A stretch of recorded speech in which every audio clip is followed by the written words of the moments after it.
Hello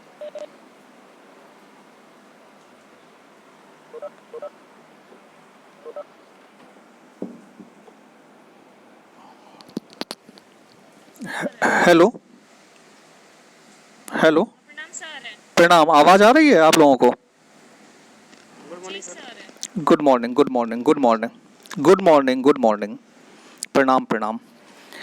चलिए, आप लोग भी उत्साहित हमें नज़र आ रहे हैं, हम भी आज बहुत उत्साहित हैं। ठीक है, आज एक नए विषय के साथ हम लोग उपस्थित हुए हैं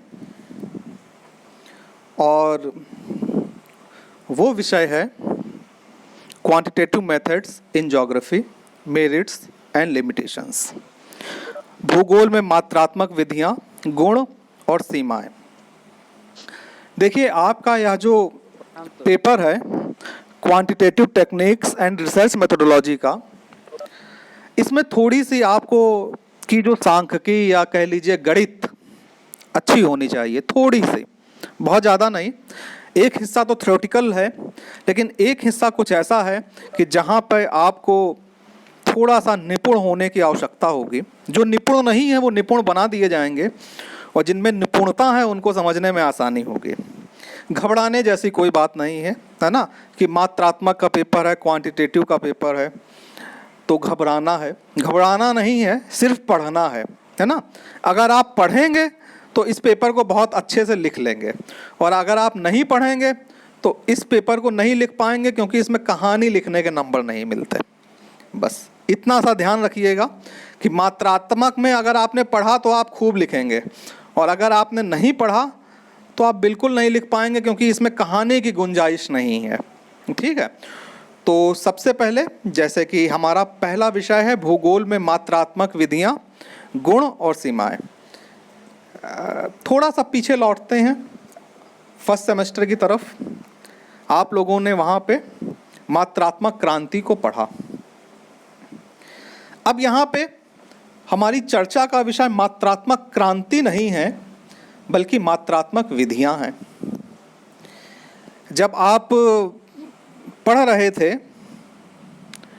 अपने सेमेस्टर में, फर्स्ट सेमेस्टर में, तो आपने वहाँ पे और भी बहुत कुछ पढ़ा। ठीक है, अब हम आपको केवल ये बताएंगे कि वो किस तरीके से आपकी इस पढ़ाई के साथ में जुड़ा हुआ था। उस समय आप लोगों ने पढ़ा जब आप प्रैक्टिकल कर रहे थे। ठीक है, आपने पढ़ा क्लोरोप्लेथ को पढ़ा, आइसोप्लेथ को पढ़ा, ठीक है, डॉट मैप को पढ़ा। उसके बाद में आप लोगों ने ही कोरिलेशन को पढ़ा, कोरिलेशन के साथ साथ रिग्रेशन को पढ़ा, और नियरेस्ट नेबर एनालिसिस को पढ़ा। ठीक है, आपके सिलेबस में ये सब कुछ शामिल है। ये सब कुछ आपने देखा, मैप और डाटा, कोरिलेशन कैसा था, आंकड़े थे, रिग्रेशन कैसा था, आंकड़े थे, ये कैसा था, बैंड वो डॉट मैप कैसा था, मानचित्र पे था, क्लोरोप्लेथ मानचित्र पे था, आइसोप्लेथ मानचित्र पे था। यानी कि जो मैं कहना चाह रहा हूँ, ये जितने मेथड्स आप पढ़ के आए हैं ये सब क्या थे, ये सब क्वांटिटेटिव थे, मात्रात्मक थे। ठीक है, अब यहाँ पे एक टर्म यूज कर दिया गया है मात्रात्मक विधियाँ, तो आप घबरा रहे हैं ना। घबराने जैसी कोई बात नहीं है, बहुत कुछ आप पढ़ चुके हैं इससे संबंधित, और बहुत थोड़ा हिस्सा ही ऐसा है जो कि आपको पढ़ना है। ठीक है, इसलिए घबराने जैसी बिल्कुल भी बात नहीं है, और एकाग्रचित्त होकर के पढ़ने की बात है केवल। चलिए, आज की बात को हम शुरू करते हैं।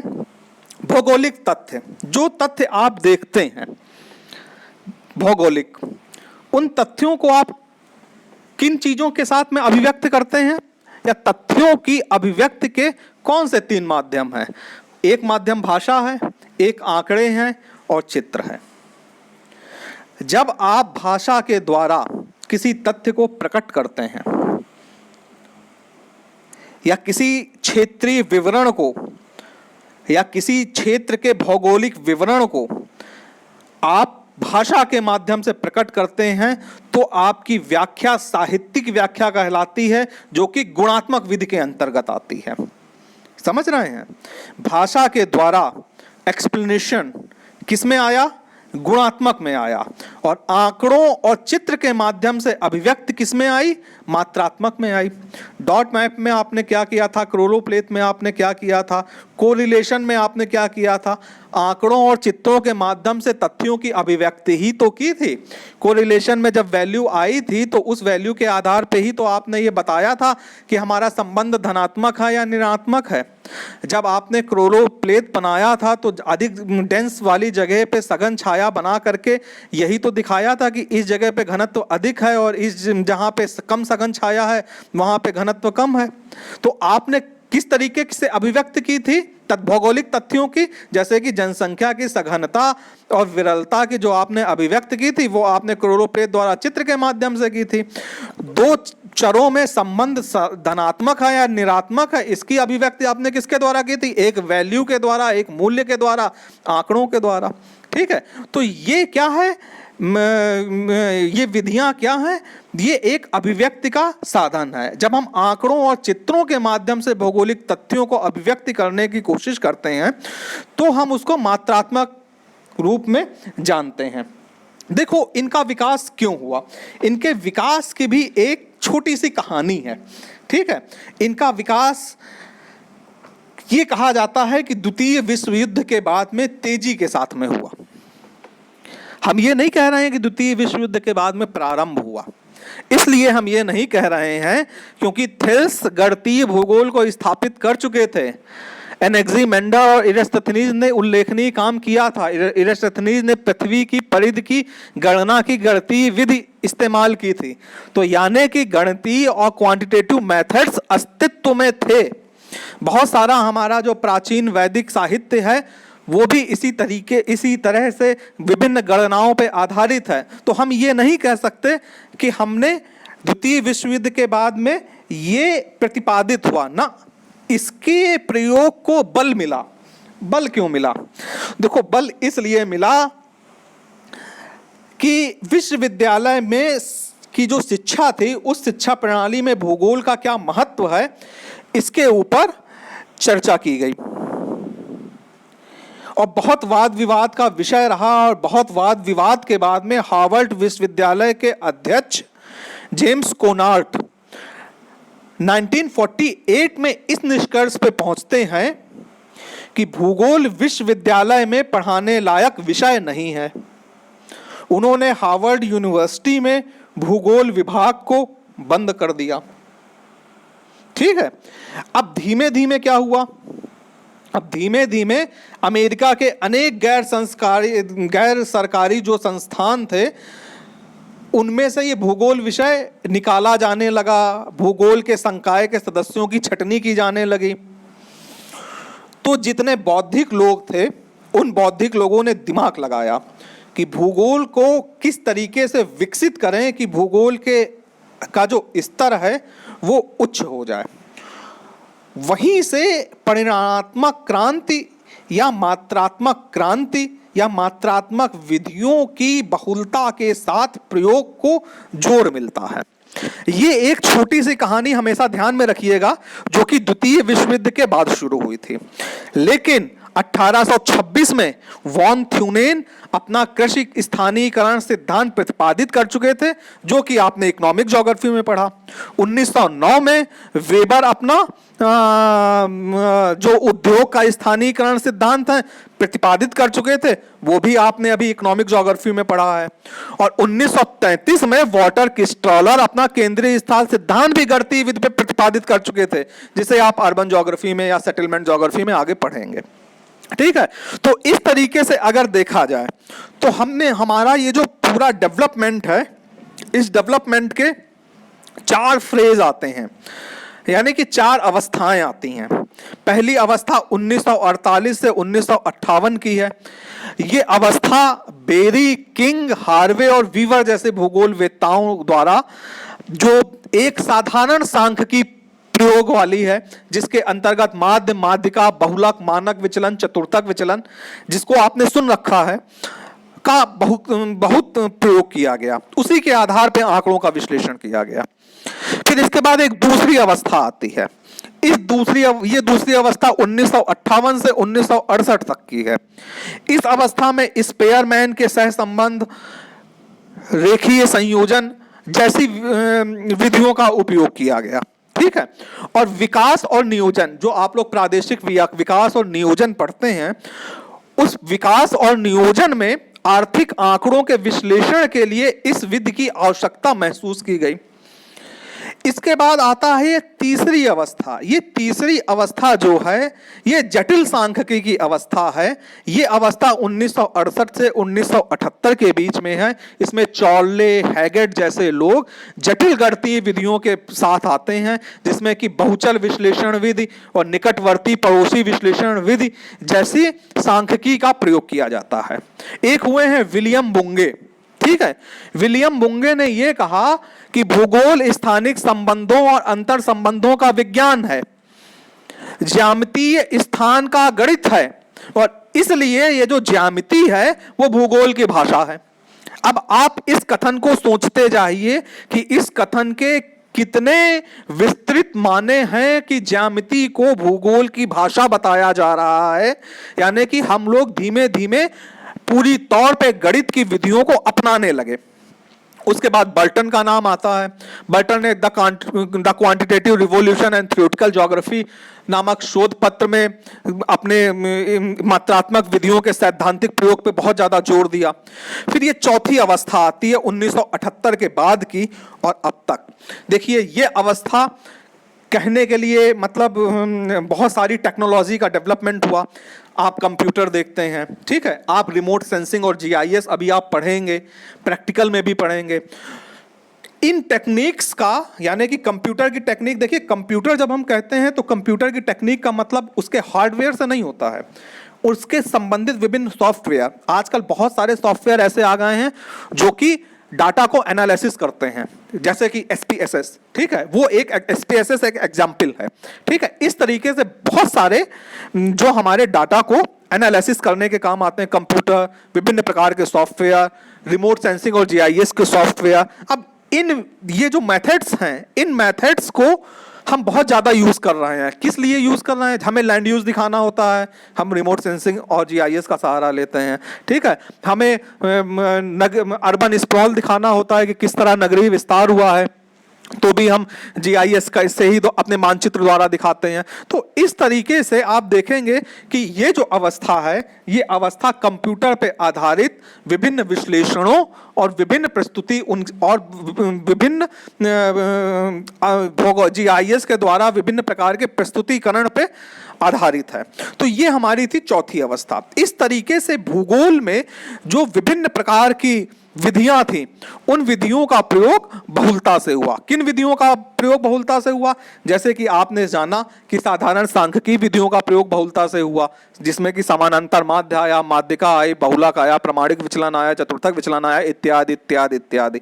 ठीक है। उसके बाद उच्च स्तरीय सांख्यिकी विधियां आई, जिसके अंदर विचरण गुणांक आया, सहसंबंध आया, सहसंबंध गुणांक आया, रिग्रेशन आया, और काई वर्ग परीक्षण आया, स्टूडेंट टी टेस्ट आया, बहुचर विश्लेषण आया, घटक विश्लेषण आया, इत्यादि इत्यादि इत्यादि। ठीक है। उसके बाद बस्तियों के वितरण में निकटवर्ती पड़ोसी विश्लेषण आया, नगर प्रभाव क्षेत्र के सीमांकन की, या नगर प्रदेश के सीमांकन की, या प्रदेश सीमांकन की विभिन्न प्रकार की मात्रात्मक विधियां आई। ठीक। उसके बाद में हमने सैंपलिंग को ज्योग्राफिकल रिसर्च के अनुरूप ढालने की कोशिश की। अब आप सोचेंगे कि ये सैंपलिंग कौन भला है भाई, है ना? देखिए आप लोग रिसर्च पढ़ेंगे तो अभी आगे आप लोग सैंपलिंग भी पढ़ेंगे। ठीक। सैंपलिंग को अभी इतना आप समझ लीजिए कि सैंपलिंग जैसे कि आप चावल एक बटोई में पका रहे हैं, ठीक है, चावल पक गया है कि नहीं पक गया है ये जानने के लिए आप बटोई में से एक दाना चावल निकाल के देखते हैं, ठीक है, बाकी को उस एक दाना के आधार पे आप समझ लेते हैं कि बाकी चावल हमारा पक गया है।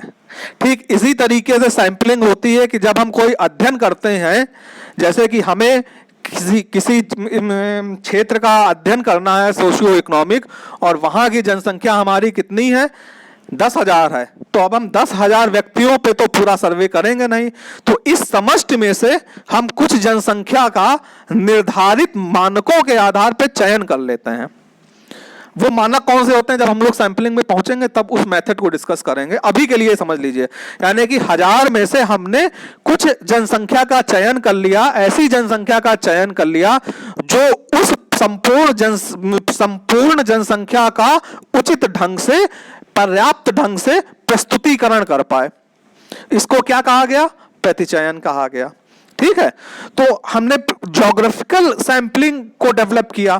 फिर उसके साथ में हमने क्या किया?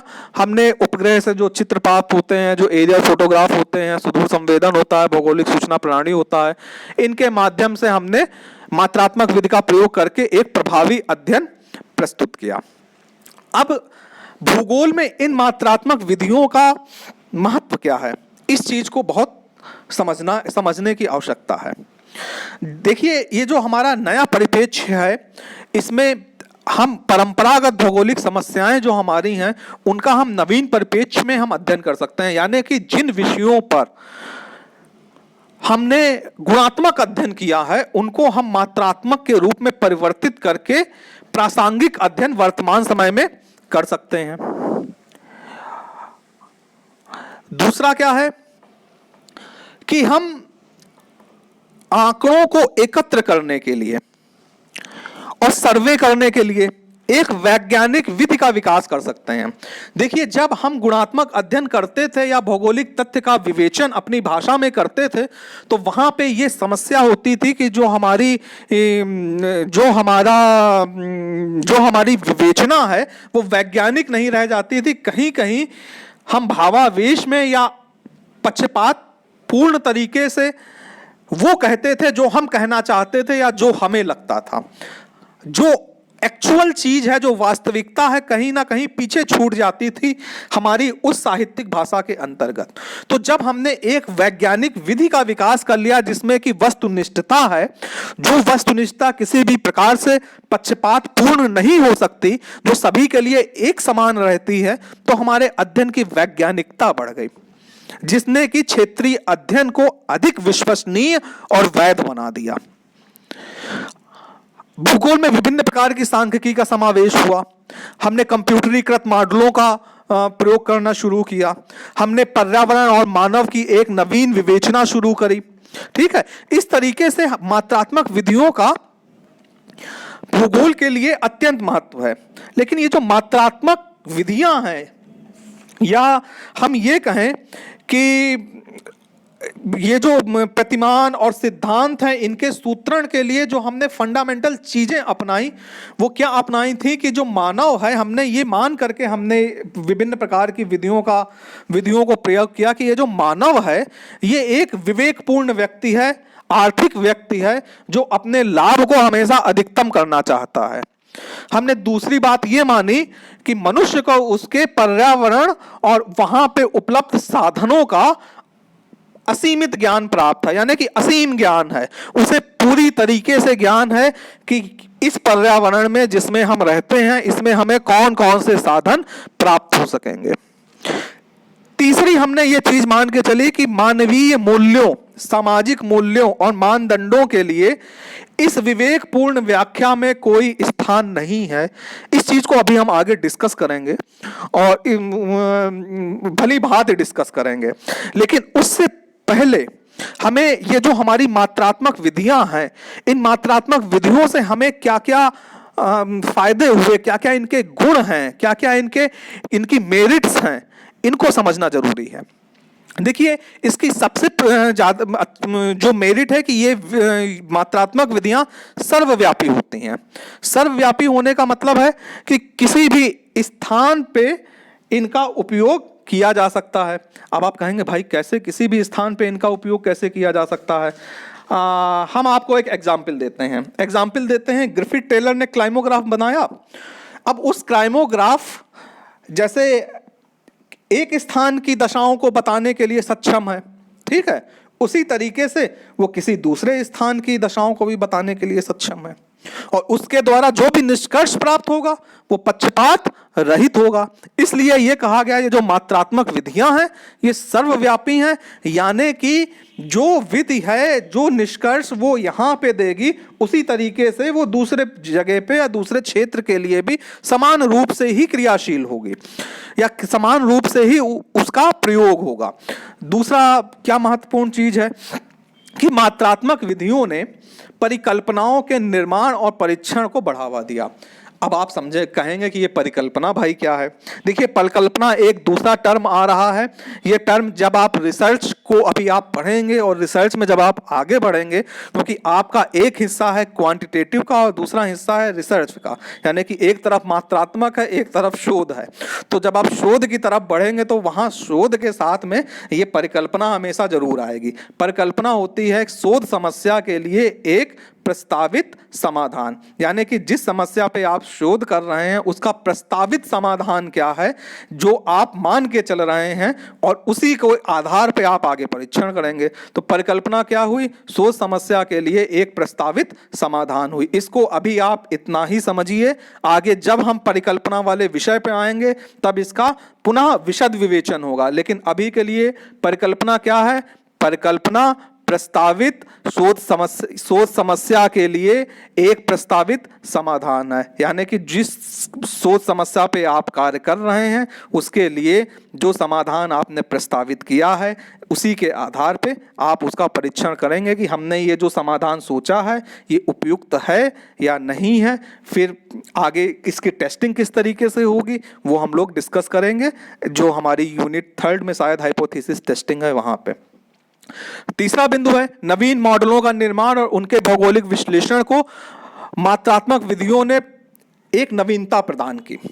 देखिए, मॉडल्स पहले भी बन रहे थे, वेबर का भी एक मॉडल था, ठीक है, और वॉन थ्यूनेन का भी एक मॉडल था। लेकिन ये जो मॉडल बनाने की विधियां ये जो हैं, कंप्यूटर के आ जाने से मॉडल मेकिंग की तरफ जो हमारे भूगोलवेत्ता था उनका रुझान बहुत बढ़ गया, क्योंकि वो विधियां जो जटिल थी वो कंप्यूटर और विभिन्न प्रकार के एनालिसिस वाले सॉफ्टवेयर आने से बहुत आसान हो गई। मात्रात्मक विधियां वैध और यथार्थपरक होती हैं। मात्रात्मक विधियों का ये भी गुण है कि वो वैध भी होती हैं, यथार्थपरक भी होती हैं, ठीक है, कि इनमें संदेह की कोई गुंजाइश नहीं होती। एक और मात्रात्मक विधियों का महत्वपूर्ण गुण है कि इनसे हम तुलनात्मक अध्ययन सुगमता पूर्वक कर सकते हैं। जैसे कि किन्हीं दो प्रदेशों की जनसंख्या का तुलनात्मक अध्ययन करना हो, दो प्रदेशों का करना हो या दो टाइम एक ही प्रदेश के दो समय का करना हो। जैसे कि हमें ये करना हो कि 1991 से 2001 के बीच में जनसंख्या क्या रही है और फिर 2001 से 2011 के बीच में जनसंख्या क्या रही है, इस जनसंख्या में क्या परिवर्तन हुआ है, हमें एक ही जगह के संदर्भ में। और या फिर आरा की जनसंख्या और पटना की जनसंख्या में किस तरीके से परिवर्तन हुआ है, दो प्रदेशों की जनसंख्या में किस तरीके से परिवर्तन पाया जा रहा है, इस चीज़ का अध्ययन करना है, यानी कि हमें तुलनात्मक अध्ययन करना है।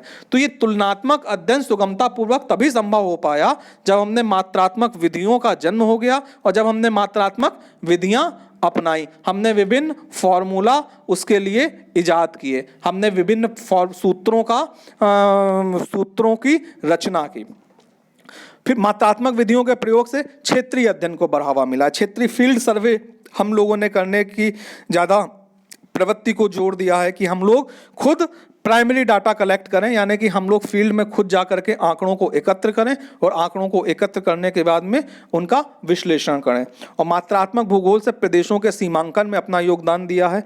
अब प्रदेशों के सीमांकन की विभिन्न प्रकार की मात्रात्मक विधियां विकसित की गई, जैसा कि आप नगर प्रभाव क्षेत्र में पढ़ेंगे, और विभिन्न प्रकार की मात्रात्मक विधियां विभिन्न प्रकार के चरों के आधार पर विकसित की गई। तो ये मात्रात्मक विधियों के प्रमुख गुण हुए कि इस तरीके से मात्रात्मक विधियों ने भूगोल के स्वरूप को विकसित करने में अपना महत्वपूर्ण योगदान दिया। भूगोल में वैज्ञानिकता, उच्च कोटि की वैज्ञानिकता को जन्म दिया। लेकिन इस मात्रात्मक विधियों के कुछ कुछ सीमाएं भी हैं। ठीक है, इन सीमाओं को भी समझ लेना बहुत आवश्यक है कि उचित आंकड़ों के अभाव में मात्रात्मक विधियों का जो प्रयोग है वो संभव नहीं है। जैसे कोई विषय ऐसा है कि जिस पे आपके पास आंकड़ों का अभाव है, तो वहां पे आप मात्रात्मक विधि का प्रयोग नहीं कर सकते। जैसे कि मैं आपको पॉपुलेशन ज्योग्राफी का एक एग्जाम्पल देना चाहूँगा, जिसे कि आप लोग 4th सेमेस्टर में पढ़ेंगे। पॉपुलेशन ज्योग्राफी में जब आप प्रवास को पढ़ते हैं या माइग्रेशन को पढ़ते हैं, तो कुछ समय पहले तक प्रवास अपनी नियम विहीनता के कारण कुख्यात था कि इसके लिए हम कोई नियम या कोई मॉडल या कोई सिद्धांत नहीं बना सकते। उसका एक कारण ये था कि प्रवास जैसे विषयों पे जो हमें उचित आंकड़े हैं उनका अभाव होता था। ठीक है, यानी कि आंकड़ों के अब जिस तरीके से प्रवास के लिए प्रवास अपनी नियम विहीनता के लिए कुख्यात हो गया। क्यों कुख्यात हो गया? क्योंकि आंकड़ों के अभाव थे। ठीक है, और भी दूसरे कारण थे, लेकिन आंकड़ों के अभाव उसमें प्रमुख थे। तो आंकड़ों के अभाव के कारण ये कथन कहा गया।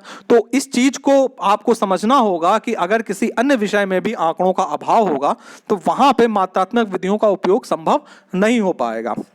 दूसरा ये कि जो मात्रात्मक विधियां हैं वो मानव व्यवहार और मानव पर्यावरण संबंधों का निरूपण गणितीय भाषा में संभव नहीं है। अब इस बात को जरा सा समझने की ज़रूरत है, और ये इसलिए समझने की ज़रूरत है क्योंकि ये बिंदु ऐसा है कि जो भारत के संदर्भ में बहुत महत्वपूर्ण है। मैं कुछ चीज़ें कोट करना चाहूँगा, जैसे कि आप उत्तर नॉर्थ ईस्ट में, यानी कि एक जाति है सी और एक है लुशाई। इन जातियों में डेयरी का विकास नहीं हो पाया है। क्यों नहीं हो पाया है? क्योंकि इन जातियों में जो दूध का सेवन है वो वर्जित माना जाता है। ठीक है, नंबर 1 चीज। ठीक, नंबर 2 चीज, अब सारे विश्व में जो मुस्लिम जात के लोग हैं वो सुअर पालन से नफरत करते हैं। 2, ठीक। नंबर 3, सिख जो लोग जो हैं वो तंबाकू की कृषि करना पसंद नहीं करते।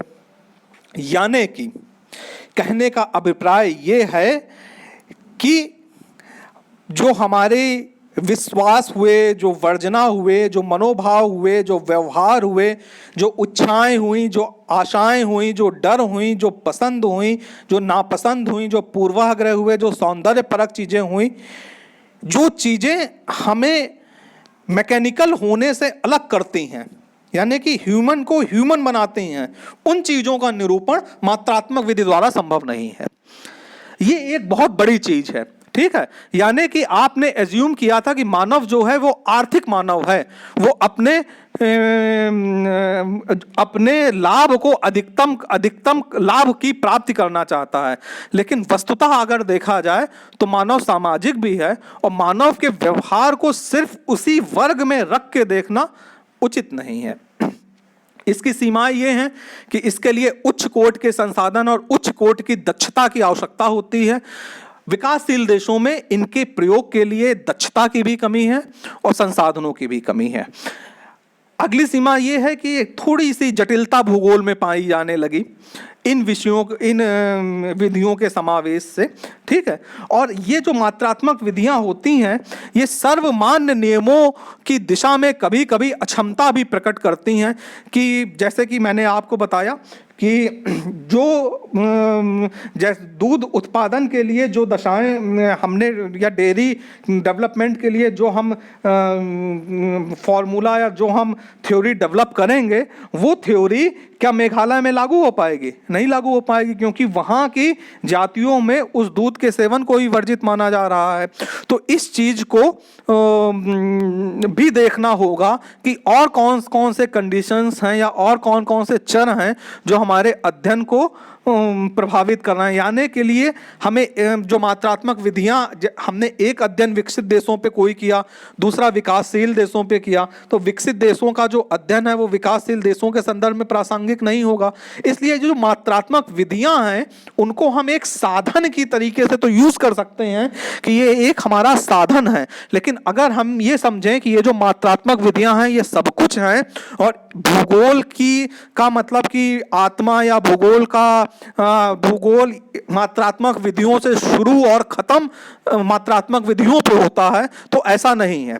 ठीक है, इस संदर्भ में यानी कि ये जो मात्रात्मक वर्सेस गुणात्मक है, ठीक है, ये जो मात्रात्मक की कुछ सीमाएं हैं, इस सीमा तक ही मात्रात्मक अप्लाई किया जा सकता है। इन्हीं सीमाओं पे प्रोफेसर आर.एल. सिंह हुए हैं, आपके बीएचयू के हैं।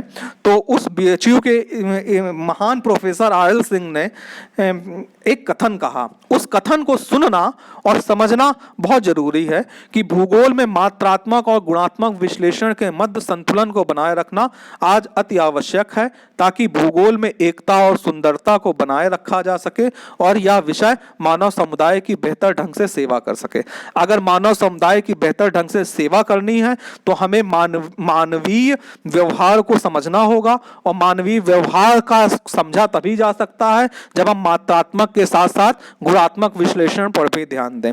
अगर हम सिर्फ मात्रात्मक हो जाएंगे तो हम मानवीय व्यवहार को समुचित ढंग से नहीं समझ पाएंगे। इसलिए हमें मात्रात्मक और गुणात्मक विश्लेषण के मध्य संतुलन की स्थिति को बनाए रखना है। यही संतुलन भूगोल में एकता और सुंदरता को बढ़ावा देगी, जिससे कि मानव समुदाय की बेहतर ढंग से सेवा हो सकेगी। आज के व्याख्यान को मैं यहीं पे खत्म करता हूं और आप लोगों को प्रश्नोत्तर के लिए सादर आमंत्रित करता हूं। हाँ भाई, अंकिता कुमारी,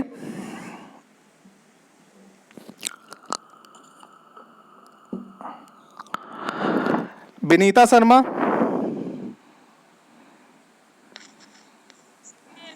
ना लास्ट में, वो समझ में नहीं आया थोड़ा सा। किस जगह पे? तो तीसरा पॉइंट बोले ना विधियों का, उसको नहीं समझ में। अच्छा, मैं उसको रिपीट कर देता हूं। देखिए, जो आपने जैसे कि कहा है कि जो मात्रात्मक भूगोल है, मात्रात्मक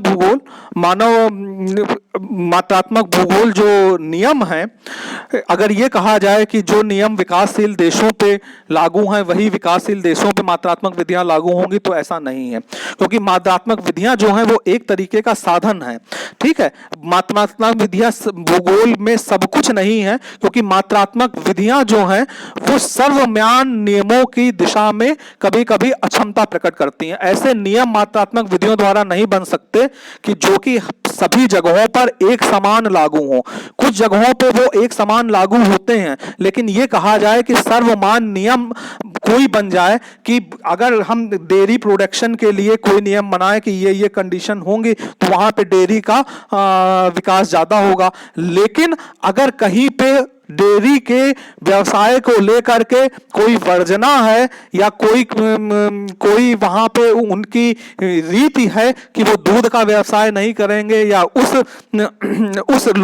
क्षेत्र के लोग दूध के व्यवसाय को उचित ना माने, तो उस दशा में जो मात्रात्मक विधि है वो वहां पे प्रासंगिक नहीं होगी और वह नियम क्रियाशील नहीं होगा। इसलिए यह कहा गया है कि मात्रात्मक विधियां सर्वमान्य नियमों की दिशा में कभी कभी अक्षमताएं प्रकट करते हैं। सीबी,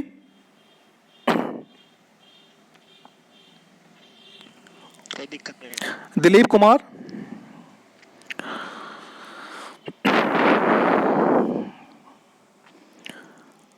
जयशंकर प्रसाद, कोई दिक्कत नहीं। कृष्णा जी,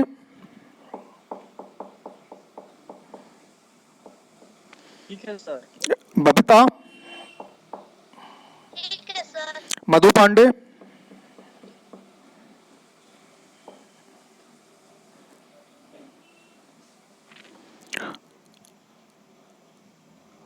ठीक है सर। मनीषा कुमारी,